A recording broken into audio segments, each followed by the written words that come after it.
Hello everyone, my name's Cliff and welcome back to my channel. This is Cliff's Dark Gems. And if you're new here, welcome for the first time. Yeah, and tonight, let's call this video the mid-month December reading update video. Stay tuned.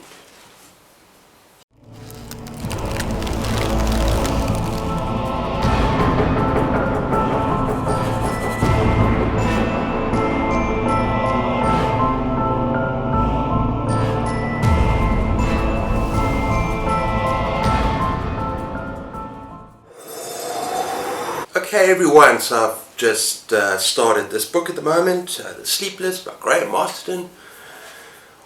Haven't actually started it.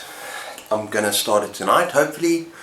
But yeah, just to run down, I had actually read the opening scene before about a helicopter crash where the whole family is massacred, one person is missing. It's sort of a conspiracy and people that never sleep. It's Sleepless by Masterton. And yeah, I'm just going to get started. I love Masterton. It is a bit of a chunker. And then I'm probably going to read Nosferatu after that. Also a chunker.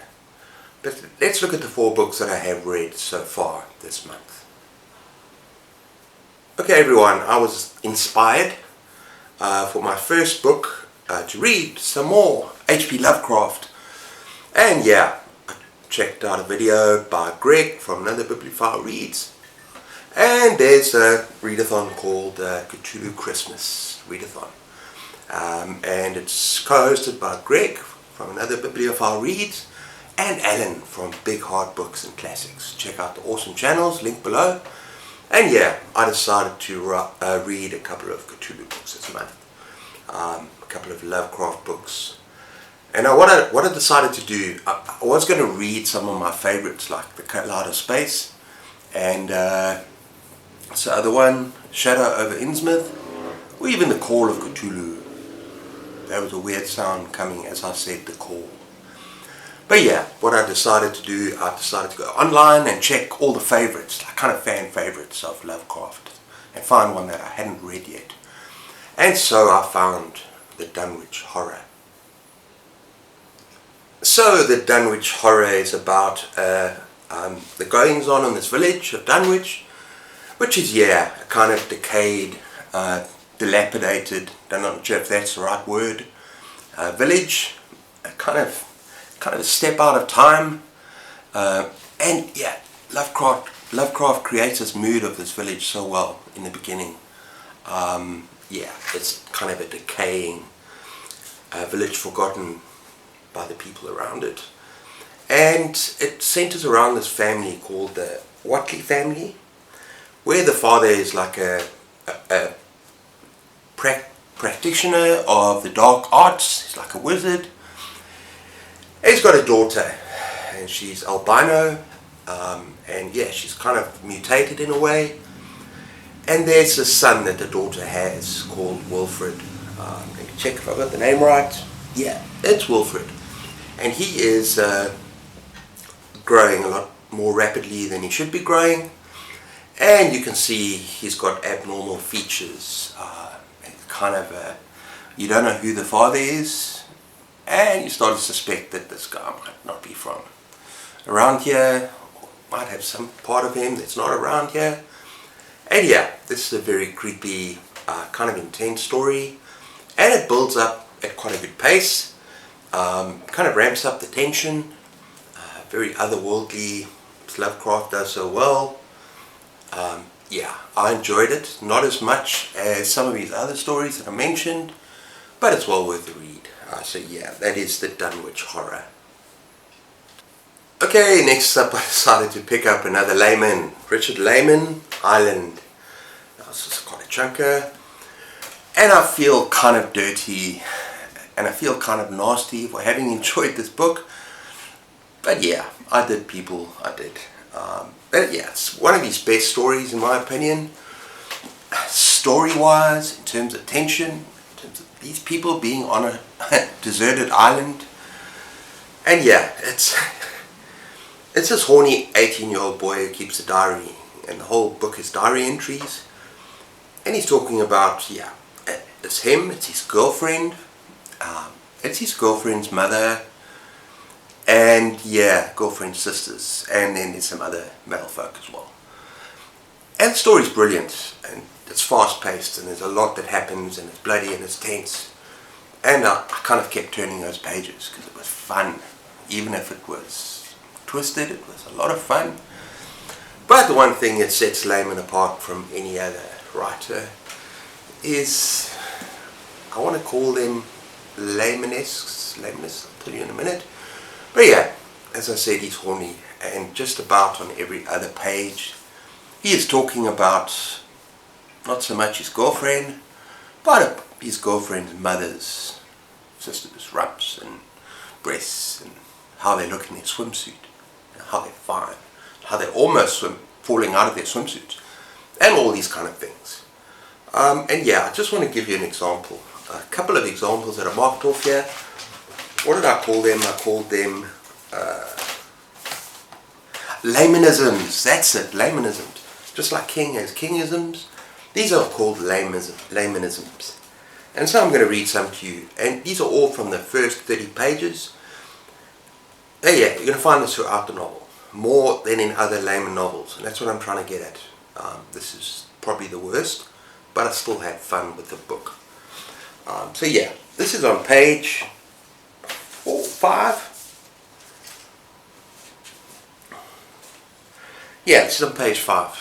Actually page 2 because it starts on page 3. She and Connie's his girlfriend by the way, looked more like sisters than like a mother and daughter. They had dark tans and golden hair and wear their hair in the same short pixie style. Connie is slightly taller. Her mother is a lot fuller in the chest. Okay, get a lot worse than that. And hips, and of course looks old in the face. Actually, Billy is quite a bit more attractive in many ways than her daughter. Okay, he's just getting started, this boy. And he doesn't want to be rescued. That's an important part as well later on. You know, there's a killer on the loose on this island. Okay, I didn't tell you about that. They get on the island, the yacht explodes, and there's someone trying to pick them off one by one. Okay, got it? And they're all in their bikinis, the woman. And then we got, yeah, her back was golden and smooth and dripping. This is page 7, 2 pages later. She wore a white bikini. The pants of her bikini hung a little crooked, lower on one hip than on the other, showing more of the top of her right buttocks than her left, and the middle of the seat had a crease in it. Okay, that's page 7. Let's move to page 15. I'd be looking at Connie, page 14. But there's not much to see. She spent most of the day wearing an extra large t-shirt over her swimming suit. Also, even though she has a decent build, she looks scrawny compared to her mother. I mean, it just carries on like this. And then you got page 23. This is a good one. I saw that her upper breast had gotten dislodged a bit. About half the nipple showed. I kept watching, hoping her entire breast would fall out. But then Andrew turned around, and I had to look the other way quickly. He's a little pervert. Yeah, the guy who narrates the story, the protagonist, is supposed to be the hero. Yeah, kind of hero. We're going to not talk about that. But he's a pervert the whole time. And if you can handle that pretty much once every 3-4 pages, maybe even more, then you'll like his book, because there's a lot of action, there's a lot of bloody, tense drama and suspense, and moves at a good rate. But I have to warn you, it's also probably the darkest Laymon book I've read. It's twisted, it's nasty, and the last 200 pages or so, 150 pages, you might not like. It goes to inappropriate places, really, and it goes to really twisted places. But there's a sense of humour that runs throughout, and I kept turning the pages and I had a fun time. And the ending is just, it blew me away. So yeah, that is Island by Richard Laymon. Okay, next up I completed Through the Ravenous Light We Ride by Demmer. You gotta love this cover. And yeah, I thoroughly enjoyed it. As I've enjoyed all his collections so far, there's been a few misses, but mostly hits in this one. And some of the stories are absolutely 5-star brilliance. Really, you're missing a treat if you haven't read this guy. Another two standouts for me were, number one, the title track, Through the Ravenous Night We Ride, and it's about this paramedic. And yeah, he's got a very tough job, and he's taking strain. He's shooting through the night, and yeah, he's having bad dreams, terrible, terrible dreams. And that's all I'm going to tell you, because it's got a vicious ending, absolutely vicious. So yeah, they're going from place to place. You can see that their job is not a normal job, but yeah, I really enjoyed that title track. Second one was Faster. Yeah, and it's about this man who keeps himself younger because he sort of does a deal with the devil back in World War I or something, can't remember. And he's got this crystal hanging at the back of his car, and basically steals the lives of people, so it makes him young. And this crystal is an important part of that. And I'm not going to say anything else except that he has to drive like hell to outrace the devil. He wants his soul. It's a very, very good story. They had me on tenterhooks the whole time. But there's so much class about this guy.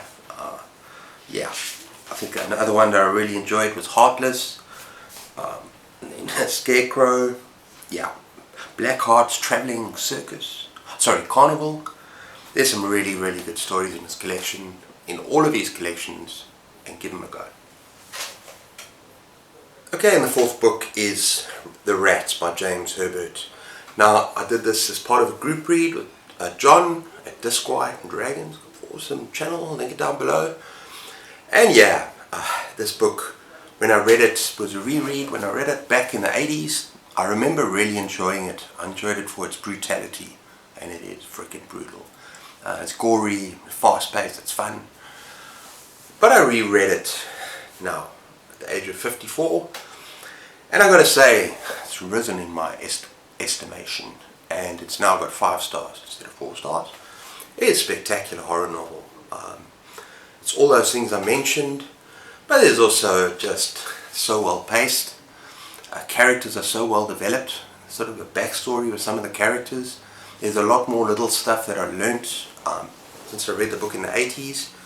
But yeah, it's basically, first of all, it's about a horde of giant mutant black rats. Like the size of a small puppy, and they're invading East London at first, at the beginning of the book. And yeah, it's got to tell you in chapter 3, if you've got any qualms about like violence towards infants and dogs, and yeah, this book does not hold back.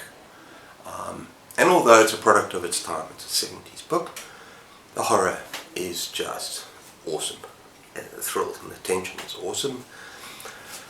I loved it, and there's a lot more to it than that. I think James Herbert had a huge problem with, after World War II, after the Blitz, the bombings of London, East London, the government, the British government, did absolutely nothing to clean up the area, to clean up the slums, to make the kind of standard of living better. And so the area kind of was a perfect invitation for rats to breed. Hence this book. Obviously it might not get to this point, but all the victims in this book, you're talking lower class families trying to make a living, you're talking homeless, yeah. And so it's got so much social commentary in this book about class, about wealth, but also the setting itself. You know, World War II, bombs that were dropped that didn't explode, that kind of thing. So yeah, it's a fantastic book on many different levels, the way you see it.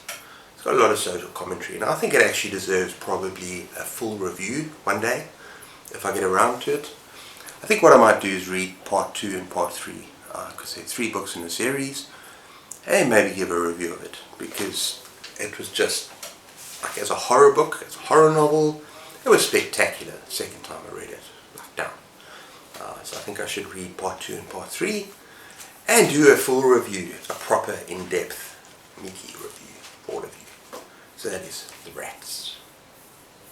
Okay everyone, so that's my video done for today. And if you like what you see, please be sure to like and subscribe. Give me a thumbs up. And also leave a comment in the spaces down below. Have you read any of those books? What did you think?